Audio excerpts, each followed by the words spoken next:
We do. Very well. Give me a little introduction for the people, basically, about your story and your journey into watches themselves. I started collecting watches probably when I was a teenager, probably in high school. Not specifically old or valuable watches. I just had an interest in watches that were different than everybody else at school had. So even in middle school, junior high, I was interested in different watches and would buy a watch every once in a while. And then once I got to college, I started getting interested in vintage watches. I got interested in vintage fountain pens. Those two things really go together. They're men's items, they're small, they're both collectible.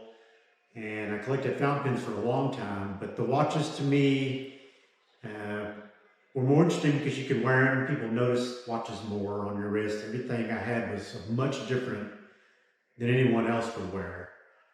And so this would be probably in the mid-90s, 25 years ago.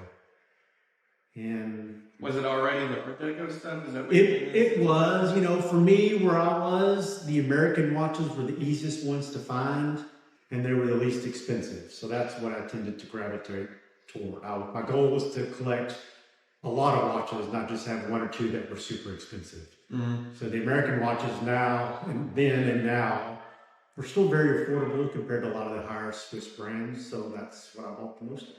Was it the connection to the American thing too, or was it more? Yeah, because you know, I have a minor in history from college, so I was always interested in American history. I was interested in the Great Depression.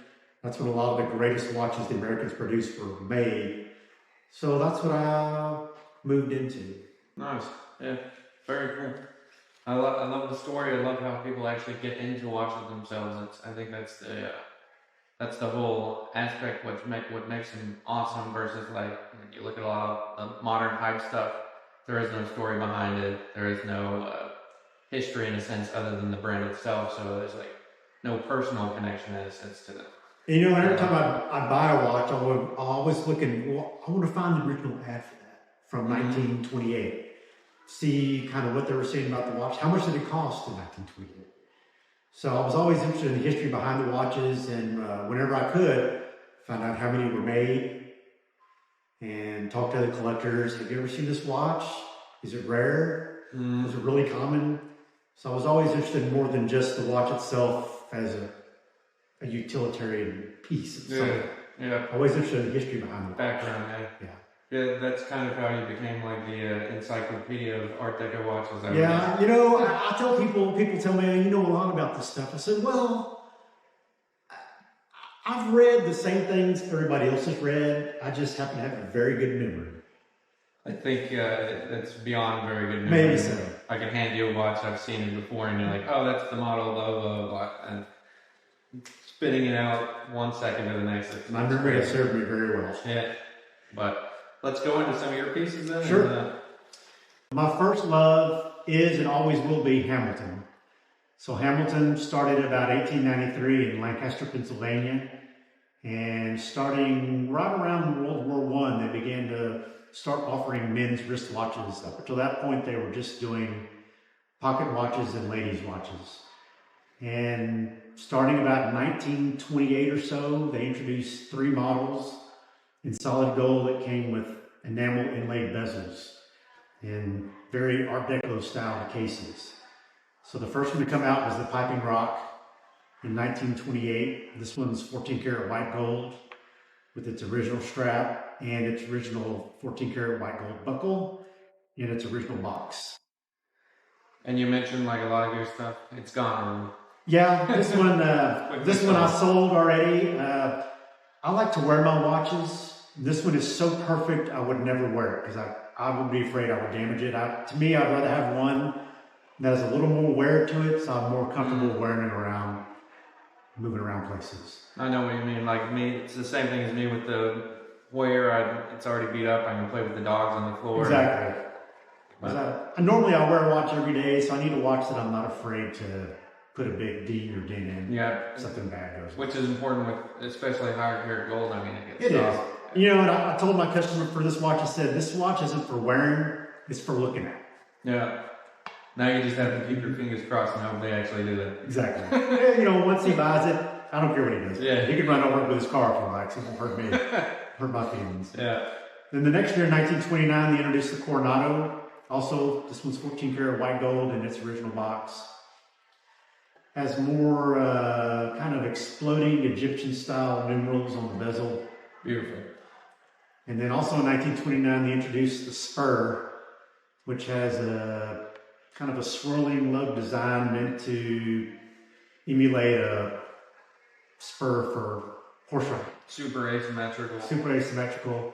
A rare watch. This one's in yellow gold. They only made about 500 in yellow. Wow. A small watch by today's standards, but a lot of times you see them, modern straps tend to be tapered and short. But when the watch has the correct length, half-inch untapered strap, then it looks correctly proportioned. Yeah. Like Hamilton intended in 1929. I think it's a big enough of a statement piece, kind of a strong design behind it that the size doesn't. It is. It stands on its Yeah. artistic merits. Yeah. Exactly.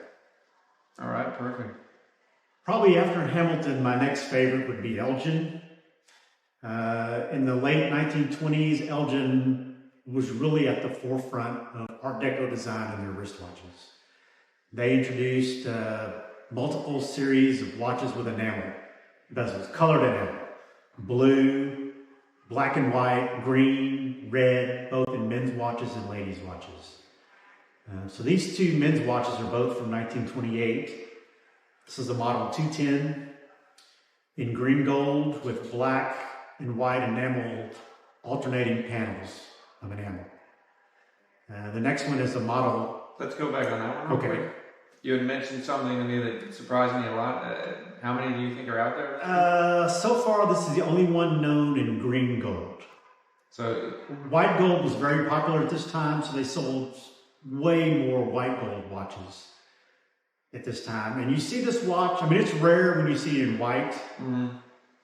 This what is the only one. white would you consider? What's the production look like? You know, we don't know what the production, we don't have records for Elgin. Hamilton, we have production records for, but Elgin, none of those records survived. No. When the factory closed, all that stuff just got thrown away. Nobody cared about it. So in white, I will see maybe one a year in white. One a year. In white gold. And what do you think? I guess it's kind of like the roadkill principle. When you see enough animals on the road, you kind of have to guess the amount based on that. So You know, in white, I've had maybe 5 in white, and I've probably seen maybe a dozen to 15 in white gold okay, of this wow. model. In Crazy. green, that's the only one I've seen in green. So a rough idea with the white, you've seen dozens. So A dozen or so, yeah. maybe that makes there's maybe 100 total. You know, roughly? Elgin probably made 400 or 500 in white. Well, You know, totally. but it's been 95 years. Scrappers stuff gets coming lost, through. Yeah, scrapped, and people, somebody dies, the watch gets thrown away, they don't realize the value. yeah.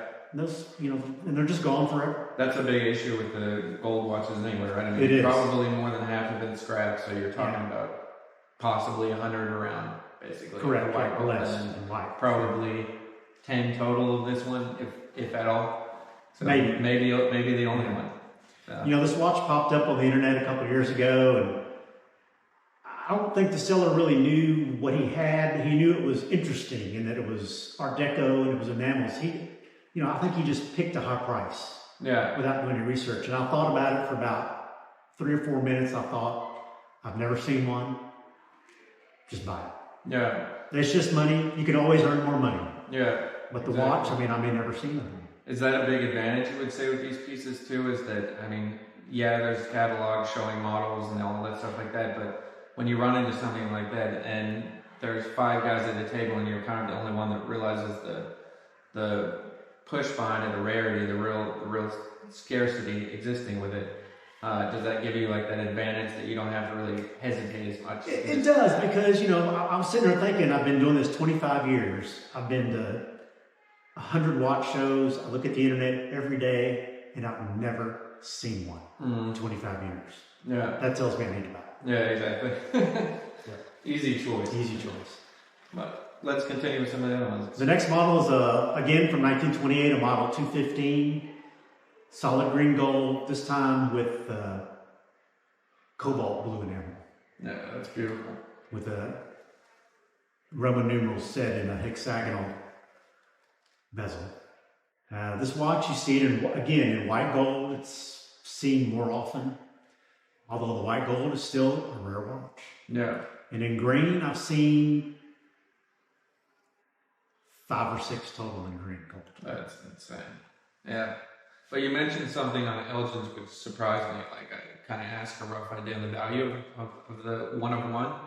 And you kind of surprised. I mean, you see at the auction houses with a lot of the rare Swiss stuff, one of one means we're talking about hundreds of thousands. But in your example of that one, you said rough market value like $2,500, which I can't even grasp how that's possible for one of one. You know, a lot of the American watches don't have the worldwide appeal that Omega, Rolex, Vacheron, Audemars, Patek has. So there's less, once you get above a certain price level, there's the number of people that will pay $5,000 or $6,000 for a Hamilton or for an Elgin or for a Gruen. The number gets very small. Very small, yeah. Would you actually, based on that, say that they're a better overall value versus the Swiss stuff, especially with the recent COVID spike and vintage and Rolex and everything else, basically all the big three? I think so, because for much less, you can get a watch that's much, much rarer. Mm-hmm. And of equal quality as far as casing construction and movement quality.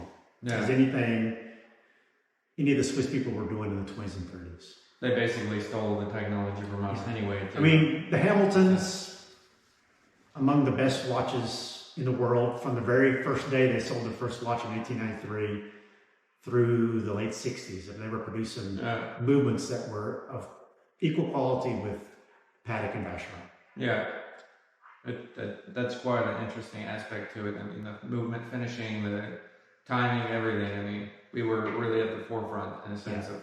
You know, you take the Hamilton apart and you flip over a part that's not visible when you look at the movement. It's finished just as finely on reverse. The underside of the gears, the underside of the plates, or the underside of the balance arms, they're perfect. Every absolutely aspect perfect. Of it. Yeah, perfect. Yeah. But let's continue through some more of your watches. You know, Elgin also, as far as ladies' watches, in the late 20s and 30s, they had the best avant-garde, outlandish enamel designs. They introduced a series called the Parisienne series. Mm-hmm. They hired designers in Paris to design ladies' watches. Wow. And they named it after whoever the designer was, they would name the watch after that design. This watch is called the Madame Agnes. Madame Agnes was named after Agnes Rittner. She was a milliner, which is someone who sells hats. So she had a shop in Paris that sold hats, women's hats. And she had these avant-garde, cubist design hats. And so, obviously, when she came, they approached her to design the watch. She came up with this Art Deco triangular sunray design for the watch. What kind of green would you, what is the name of it? Elgin would say, they would call it jade green. Jade green. So this watch came in black, green, and red. And so Elgin referred to it as jet, jade, and ruby. Okay, cool. So this watch turns up in black fairly commonly, but in green or red, very rare. Rare. Yeah. Are you willing to collect some ladies' watches, or will you kind of... Off and on, I do. I don't wear them, but they're just so striking. Yeah. I usually have 2 or 3 laying around. Yeah, you can really feel the amount of time that went into the design. I mean, it's beautiful. It's more like an art piece than it is actually a watch, in a sense. So, you mentioned this one, actually. The next one has a very exciting name of the Senior 952. So by about 1930 to 1931, Elgin was taking all their movement lines and breaking them up into sections. So you have a group that was chrome cases with 7 jewel movements, and then the next group would be gold filled with 7 jewels and gold filled with 15 jewels. So they came up with fancy names: Senior, Touchdown, American Efficiency.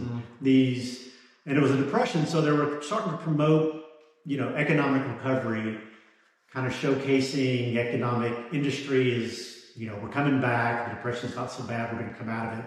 So a lot of the watches had names like that.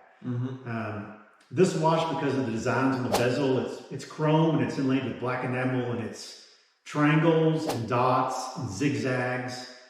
So somewhere way back when, somebody, possibly me, decided to call it the Elgin Aztec because the designs are similar to what you might see on the temples of Mexico, pre-Columbian sort of thing. So now that's, a lot of the Elgins have nicknames based on the design. So this is just a simple chrome-plated 7-jewel watch. But near perfect condition, right? Yeah, but because of the design, it's $1,000 watch. Yeah. Simply because of the design. Crazy. And over the top, and condition. Yeah. Original. That's one thing I actually wanted to ask you, and this is a perfect piece to do it on. Original dial makes it somewhat more valuable, but you kind of mentioned to me before on Art Deco stuff, the dial is not that important, which is shocking for like a big Swiss collector. In a Correct. sense. So, with the American watch, it was customary and common when you sent your watch in every year, took it to your watchmaker to have it serviced. Of course, none of these watches are waterproof. Far from it. Right? Far from it. People are, they're out in the rain and they're doing yard work or building the Empire State Building or something. Their watches get dirty on the inside. Yeah. And it was very common, the dial would get discolored around the edges where water had seeped in. So when you took your watch in to be serviced every 6 months to a year, it was common practice for the watchmaker to send the dial to a dial refinishing house to have it refinished. And at that time, most of the there were dozens of them in the United States, companies refinishing dials. And they would have, the correct print. So you could get your watch dial redone and it would look the same. There would be hardly any discrepancy from what the dial originally looked like. So most American watches, even if you get it and the dial looks aged, chances are it was refinished. Maybe multiple times over the last 50, 60, 70, 80, 90 years. Yeah. So most collectors kind of accept that. That's part of the, crowns get replaced, crystals get replaced.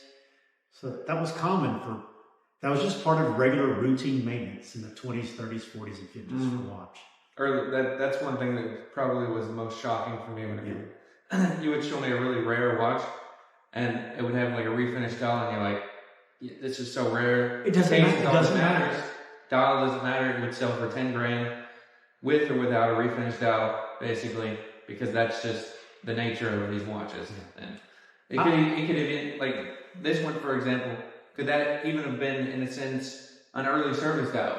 I mean, is that a possibility? Did Elgin do that a little bit? It is, because I have probably 5,000 new old stock factory Elgin dials. Yeah. So it was common for the watch companies to produce tons of extra dials, because every once in a while, if your watchmaker couldn't handle whatever repair, it might go back to the factory. And it was practice at Hamilton, if they had a watch come in that a watchmaker couldn't service, they serviced it at the factory, it got a new dial no matter what. Wow. Yeah. Interesting. Yeah. So the factories kept thousands and thousands of dials on hand just for that purpose. It's not like a Paul Newman where you have to worry about Rolex swapping the dial. Correct. Yeah. Or there's half the value, a fourth the value. Very cool. Let's continue through some of your. The next watch is a model 2200, I believe, from 1936, 37. A men's watch, small. No sub-seconds. It has the same movement in it as the ladies' watch, the Madame Agnes. So in the late 30s, Elgin was commonly offering smaller men's watches with a ladies' movement in it. The trend was for small watches. So this was very much in style for men's watch in the 30s. Do you know what started that trend possibly? Was it kind of a... I don't. The first men's wristwatches in America after the war had 3.0 and 0 size pocket watch movements in them, so they were bigger watches. And then you can look at ads in the 20s and 30s and say, notice how small this watch is. Thin, smart, sleek. Those were terms commonly used in advertising to sell watches. So they got smaller and smaller. And then they made the switch back. And then the switch comes back starting in the 50s and 60s. Watches get a little bit bigger. And you mentioned on this one, the case is what really That watch is platinum. material. Correct. So this watch was offered in gold, which it's rare in gold, and it was offered in platinum, and this is the only platinum one I've ever seen. Very cool. Very cool. Yeah. You know, it just has a great deco streamlined design with the ribs on the side and the subtle point on the edge, and the bezel has a very subtle point. The numbers are blued. They're not gold, they're actually blued. They came from the factory that way. In terms of that's actually one question I wanted to ask. Did they ever do any stuff outside of Elgin for case manufacturing, or was it pretty much always in-house? Generally, Hamilton and Elgin contracted with case makers outside the factory to produce the cases. So is there any way to narrow down what company would have produced that case? Usually all the cases are marked. This one was made by Schwab and Wishart. Okay. So same company that made this case made all three of the Hamilton enamel bezel watches. Do you have a little short history straight from your brain? I don't know a lot about Schwab and Wishart except to say that one of the descendants of one of the founders does case restoration. Okay, wow. Jean Wishart is, I don't know how old he is now. I know as of maybe 15 years ago, he was still very active in repairing these cases. Cool. Because he had his whole company history behind him. Yeah, exactly. Yeah, but they're as a company, none of the case makers that made any of these cases are still in business. They're all gone. Like, roughly, when did a lot of these companies go out? Was this like 40s, 50s? Some of them lasted into the 40s and 50s and even the 60s and 70s. Okay. Like Star, I think, lasted until the 70s. Yeah, I think Star is probably the only one you really see a lot of, I would say, in terms of Elgin cases. Correct. They made a lot of gold-filled cases for Elgin, Gruen and Hamilton in the 50s and 60s, and then I don't know what happened after that. Is there a particular case manufacturer that people should watch for that like went out early and it's super rare? Yes, Fahey's made a lot of early solid gold rare Hamiltons. Okay. 1920s, 1930s, and Solidarity. Okay. Made a lot of solid gold Hamiltons in Illinois.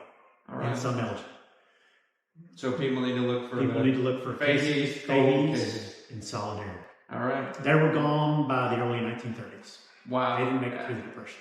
So roughly how many years is the production on those used? I don't know when those companies started, but probably by 1934, 1935, both those companies were out of business. And I mean, they didn't really start producing wristwatches until you don't see. Less than a decade. Fahey's made the first Hamilton wristwatch cases in 1917 in Strokes. I know in Elgin, they made Elgin cases in 1917. They made pocket watch cases before that, probably even in the late 19th century. Same thing with Solidarity. But the big thing with that is the wristwatch cases are very short. Correct. They made wristwatch cases for about 15 years, and that was it. And the switch from probably the actual gold production cases, for example, like switching from the silver trench cases, the wire-like stuff, and then switching to the gold, there was probably a few years of production based on that. Right. Those, like Fahey's probably made wire-lug cases for Elgin and Waltham probably from 1915 to about 1921. Wow. That was it. Yeah. Same for Hamilton. So the wire-like stuff is rare, and so is the gold stuff. It is. You know, by about 1920, 1921, you start to see the lugs that take spring bars. You can take the strap off and change the strap. Yeah, very cool. The next watch is a Lord Elgin model 4502. It has an asymmetric case that's shaped like a scroll being unrolled from top to bottom. So this is probably Elgin's first asymmetric design. Probably one of the early streamlined retro moderns kind of coming in, where these less structured, less geometric design, something more flowing in the early 40s. Of course, rose gold began to be very popular in the late 1930s. So this watch has a rose gold case, a rose gold colored dial with silver trim. This watch, you sometimes see it in yellow gold, you never see it in rose. Never in rose. Never in rose. Rough idea production, that was good. You know, they probably made several hundred in rose, and I've had 2 in 25 years, and I've probably seen another 5 or 6 in 25 years. Yeah. for whatever reason, you know, these designers, they come up with these ideas. Well, let's change the case color. This is new color coming in the 40s. Rose gold's gonna be popular. In some models, it's very popular, but in other watches, it just didn't sell. Yeah. People didn't like it for whatever reason. Do you think that was a lot of times a better chance of them getting scrapped more often too? It would make it even a little more scarce? That I don't know. I've never thought about that. The color being determinant of whether a watch gets scrapped or like it gets unpopular and then just people are willing to take it to the maybe so. scrapper. You never know. Cool. The last three watches I brought were Gruen. Of course, Gruen was made in Cincinnati, Ohio. Now, you asked me earlier about did the watch companies make their own cases? And generally I said that for the American watches, the answer was no. Gruen, however, did make many of their own cases in the 1920s and 1930s. They had a small factory in not too far from downtown Cincinnati called Time Hill. They brought movements from Switzerland, so their idea was to have their factory in Ohio look like a Swiss chalet with the timber framing and the stucco in between. Yeah. So they had their own shop where they made their own watch cases in gold and platinum. They didn't make gold-filled watches at their factory, only in gold and platinum. I didn't know that. A lot of their gold-filled watches were made by Wadsworth, which was directly across the river in Kentucky from Cincinnati. So this watch is called a Gruen Imperial Tank. So it was one of the largest watches they made in the 1920s. This one is solid white gold. It came with a plain bezel. It also came with an Art Deco engraved design bezel. It also came in green gold. So this watch is probably 1927, 1928. The rectangular aspect, that would be considered tank or not? Yes, in fact, Gruen called it the tank. Yeah. That was the name. True. Their idea was that it resembled a World War I style tank with a rectangular design with these lugs that resembled the tank's tracks extending beyond the body. Do you think that's where that originally came from? That's Gruen. Was it Gruen or? Gruen came up with that name for the tank. It wasn't Cartier. It was not Cartier. And in fact, the Swiss stole everything, right? Cartier never sued Gruen about this. Cartier didn't really promote the idea of the name tank until much, much later, long after Gruen quit using the name. Yeah. By the early 1930s, the tank model Gruen was no longer offered. So we can pretty much, for all the great Swiss stuff, they can thank the Americans for that. For some things, sure. Yeah. Of course, most people maybe know Gruen now as far as the vintage Gruen watches for the Curvex watch. Yeah. Which is one of the earliest watches with a curved movement. That was the movement itself was actually curved to fit the case. You could make a curved watch, a thinner watch if the movement more closely conformed to the inside of the case, rather than a rectangular movement or a round watch kind of shoved into a highly curved case. Yeah. This is one of the later Curvexes that Gruen made. This is called the Curvex Executive. It's from 1951. It's solid gold and has a 5-diamond dial. Very cool. And so what was the basis, what was the reasoning behind the Curvex? Was it just to fit the wrist or? That was the big promotion, was the watch more closely conformed to the curve of your wrist, fit more snugly into your watch, the sleeve cuff of your watch, and wasn't bulky. Again, you asked me about watch size earlier, and starting in the 30s, the trend became toward smaller watches. But then you could have a watch that was long, larger and visible, but not tall and bulky. So if you have a curved movement, then you can have a longer watch that's not very tall. Yeah. And, gets called and did they start with, like, what was actually the first one? Because you said this was a later version. Was the first one much longer or? No, the first ones weren't very long. They came out in 1935, and they were pretty much very similar to design the non-curved watches that they were making at the same time, because they weren't sure that the curved movement, the curved case was really going to take off. So they were very conservative and cautious about the design of the case. And it wasn't until second or third year, 1936, 1937, that Gruen really started making the watches very long. Yeah. Very curved, with fancier dials, with markers instead of numbers, two-tone dials. That's when the Curvex really took off. And it was considered very popular in the sense of, I mean, it was. Was there any wait list that you know of? Not that I know of, but they sold a lot, and that really kind of saved Gruen in the late 30s. You know, the Depression is still going on. I mean, people are still out of work, but they were able to produce these watches that were, people would buy them. They were $50, $55 in 1938, 39. And there were still enough people that had $50 or $55, $60 to buy a watch. And that's what saved Gruen. Yeah. Until the war came along. In the gold cases, so probably they stuck more with gold fill cases and absolutely the Depression. Yeah. Was that really when those actually started getting put in? Did they start as almost always gold runs, or they were always making gold fill watches? Even in the teens and 20s, the roaring 20s, when people had a lot of money, there was still a market for watches that were $40, $50. Mm-hmm. Elgin commonly offered watches that were $16, $17 in the 20s, $19. It was just a way to be price competitive. It was, you know, and at that price point, you got to have a 7-jewel movement instead of a 17-jewel movement. Yeah. You have to have a chrome filled or gold filled case as opposed to a higher quality gold filled case or a solid gold or platinum case. Yeah.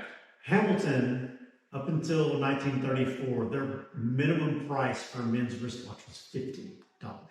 They never sold a watch for less than $50. So they were very commonly thought of as a higher tier American watch. Yeah. Simply based on the price point, it was so much higher than it was for Elgin, for Bulova, for Gruen, even for Illinois. Yeah, that's interesting. By you get to 1934, sales for all the watch companies are much depressed, like the economy. The economy was not recovering. Yeah. In 1933 and 34. Those are the 32, 33, 34 were the worst years. Yeah. And these companies, they were reducing the work week from 6 days a week to 5 days a week to 4 days a week to 3 days a week. Occasionally closing the factories for 2-3 weeks at a time because the work wasn't there. The demand for the product was not there. And that makes those pieces probably around the area. It does, especially for the higher end watches, because they were still making watches, solid gold watches in 33, 34, and 35, but the consumer demand for those watches was zero. Yeah. There are Hamiltons from 1933 and 1934 that were priced at $150. Wow. And we have sales records for every year. Some of those watches, they would sell 30 or 40 of those watches per year. That's global even. Yeah, even they sold in Canada as well. So you're talking the entire United States and Canada. They might, for one of the solid gold models, they might sell 30 in 1 year. That's crazy. Yeah. Wow. It showed how big the struggle actually was, but then it creates something of a major scarcity in a sense. Yeah, but there were still people that were, driving Cadillacs and Duesenbergs that wanted a $150 watch, and for them it was nothing. Yeah. So they had to make those watches because even though the demand was very small, there's always a market. There's always a market for somebody's out there willing to pay, spend some money. That's I would say even probably, I mean, we're not really in a recession, but typical economic reality of ups and downs, you still always seem to have some sort of a market for watches. Absolutely. It never really stops. When it comes to Swiss watches, my favorite brand in Swiss watches is Longines. And now Longines, their factories in Switzerland, but they also shipped movement to the United States and had a distributor case watches here in the United States. So early on, Longines watches were distributed by Wittenauer in New York. So this watch is a pocket watch. It's called the Coronation. These watches came out in 1937, 1938, probably through about 1940. So they were issued in conjunction with the coronation of King George VI and Queen Elizabeth in 1937. So the story is that Longines actually presented examples of this watch to the King and Queen sometime around the coronation in May of 1937. And obviously, the Longines marketing people cashed in on this by introducing these watches for the consuming public, saying, hey, this is the same watch we presented to King George. Mm-hmm. You also can own the same watch that the King wears. Yeah. So they issued a series of these watches in 14 karat, 18 karat, and platinum. Do you know if it kind of worked the same way as it does with endorsements today, where they had to like pay something so they could be the one presenting the coronation watch, or was it? I don't know if they had that you get in England, you can get a warrant from the royal family to say we're the official supplier of watches to His Majesty or cufflinks or whatever. And I don't know if Longines did that, but for this watch they had a beautiful ad, just telling this whole story about the watches being presented to the King and Queen, and examples of the watch in the ad, the pricing and everything. And these watches came in a box that had the crown on the inside of the watch to show that they were coronation models. Very cool. I've seen 2 boxes. That's all. Was this considered like one of the? They didn't do as many limited runs back in the day, but do you think they limited some of this stuff in a sense? I don't know if they had an actual limited production. I think the limit in production was the fact that they were super expensive. Yeah. The 14-karat gold models, you see those every once in a while, but the 18-karat gold models and the platinum models, you never. So production of the platinum in general, probably a lot more expensive. This is the only platinum coronation pocket watch I've ever seen from watch. So I've never seen another. Very cool. I've seen 2 or 3 gold ones. This is the only platinum. Yeah, very cool. So after getting to see all your great finds, and I know this is only a percentage, just as a lot of people only see a percentage of what I actually have, what's your best watch hunting story you can give us? I think the strangest place I've ever found a watch is in Africa. I do a lot of hiking, backpacking, and mountain climbing. I've got a good friend who lives in Africa and sponsors us. Me and my hiking friends go to Africa. We climb Kilimanjaro, Mount Stanley, Mount Kenya. I've been to Uganda, Kenya, Rwanda, Tanzania. So when I went to climb Kilimanjaro, before you go, we're stationed in kind of a smaller town at the base of the mountain. Africa is different than here in that there's a lot more pedestrian traffic. So every town has streets that are just full of shops. Mm-hmm. And it's much more of a small mom and pop economy there than it is here. So every street has any service or item you need, there's multiple shops for that. And when I was in Tanzania, lo and behold, there's an entire watch repair industry in most of these African cities and all these countries. And it's just a guy on the sidewalk with a small watch bench with tools. Now, they're obviously using battery watches there just like they do here, but there's still a vibrant mechanical watch repair industry in Africa. Mm-hmm. On the street, on dirt streets. Yeah. And I got to this town, I kept seeing these display cases and these guys working. I finally decided these were watch repair guys, watchmakers. Yeah. And I would go and I would look, and they, just like watch people here in the United States, watchmakers, or really anywhere in the world, they have tons of watches they use for parts, just like we do. And they can't get watch parts new easily, so they've got to maintain this big supply of vintage watches strictly for parts to repair watches that come in. Mm. And I would see in these cases under piles of junks, I could see watches, steel watches with chronograph buttons. I'm thinking, what is that in there? Yeah. I would ask, no, I can't sell that. I need that to repair a watch in the future. I was like, oh, can I make that? No. Finally, I saw something, a nice stainless steel Mito from the 60s that I convinced the guy to sell me. I think I paid $2 for it. Wow. Yeah. And that's just all, did you have a chance to ask if you guys really actually come across this stuff there? Is it? It was interesting. They were pretty tight-lipped and cagey about how they get all this stuff. So this part of Africa, Tanzania, Uganda, Kenya, were formerly British and German colonies. And there's still a very large European, British, German, Belgian presence there. Yeah. Even held over even after these countries have been independent for 50, 60, 70 years. Well, those guys that were there in the 30s, 40s, and 50s that were English, German, Belgian, French. Well, they had nice watches. Yeah. And those watches, a lot of those watches are still there in circulation. They get broken, they get broken, they got left. You know, the country changes hands. People have to leave in a hurry. Some stuff gets left behind. So there's still stuff there. Very interesting. Hidden, you know, just waiting to be extracted. But the Mito is kind of the only interesting one. It's the only one I was able to actually purchase. Yeah. That was, you know, convince the guy to sell it. You had mentioned climbing Kilimanjaro, and like, I guess it's a big peak, probably. Well, what is it worldwide? The tallest mountain in Africa. Tallest mountain in Africa worldwide is probably what? It's not. It's 19,000 feet, so there's plenty of mountains taller than it. Plenty of mountains to climb, though, is my point. Yeah. What? It's the largest mountain in the world. Hobby-wise, you would probably say that's one of your bigger hobbies, or? Especially adventure travel. Yeah. Yeah. So, What's a better feeling, finding a one-of-one Elgin or hitting the mountaintop? that's a tough one. Well, I look at it as if I find a really cool watch that I can sell for a profit, then I can use that money to take an expensive trip to Africa.